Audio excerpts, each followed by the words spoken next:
Dahil wala kaming fresh banana dito, so kumuha ako ng frozen banana sa banana dito. Ang kailangan lang natin ay oil at saka sugar. Gagawa tayo ng pinaypay. So, in-slice ko na yan siya.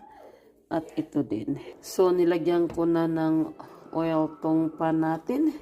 At saka ito na yung pinaypay natin. Ready na siyang ilagay. So, mainit na yung oil natin, guys. Ilalagay na natin yung sugar. Yeah. So, nailagay na natin yung sugar natin, guys. Hintayin lang natin itong mag-brown. Nag-start na siyang mag-caramelize, guys. So, ilalagay na natin ang saging.